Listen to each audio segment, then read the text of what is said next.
you're talking about the anonymity of 4chan, about how you should speak your views and have them attached to your name.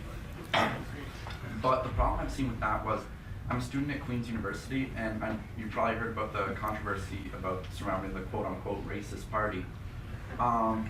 What happened after that was there's a group of Queen's students on Facebook, and it sparked a huge discussion, which I thought was great. There was communication, but what happened was people went through the group and screenshotted what people said, stalked people on Facebook, and sent their things that they said to their jobs, demanding that person was fired. Yeah, yeah. Same thing just happened at McMaster. Yeah, yeah. It's happening a lot. And even stuff such like in the States, there was a writer from Breitbart who also went to university, and he said he got an email because they wanted to host, well, Milo Yiannopoulos, also Christina Hoff Sommers. Yeah. They got an email from a professor talking, essentially slandering these students and saying that back in his day they broke the bones and bashed in the brains of fascists. Yeah. So while not specifically advocating violence, implying that it's okay. And it's desirable even. Yeah. Mm-hmm.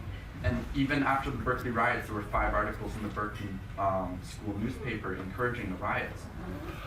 So it seems like not only is there an indoctrination of only leftist ideas in universities, but there's a discouragement, not just with words and counter ideas, but with violence, with shame, and with financial penalties in the universities. And I'm just curious as to if you have any ideas on how to fight that, because it seems all that speaking out is going to do is get you attacked. Okay, so this is what I would say about that. First of all, be careful with what you write.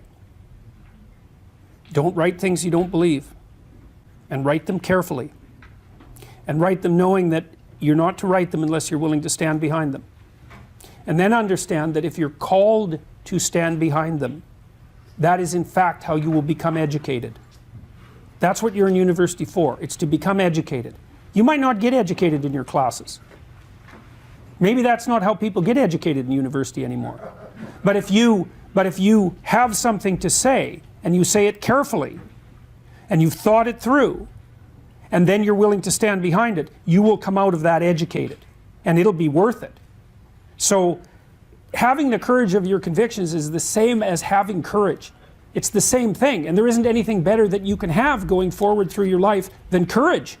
If you're called upon to fight for what you believe in, then learn to fight, because then you'll be able to fight. And with any luck, you'll be able to fight with your words. And if you can do that, you are so much more powerful than people who fight with their fists that there isn't even any comparison. So don't say things casually, right? It's not the time for that. If you have something to say on Facebook, say something you'll stand behind, and then take the damn consequences. Don't do it stupidly. Don't make unnecessary enemies. Don't shoot off your mouth. But if you have something to say that you have to say, you either say it or you corrupt your soul. So you take your choice. And I wouldn't recommend it, because that's the thing that you rely on to get you through life.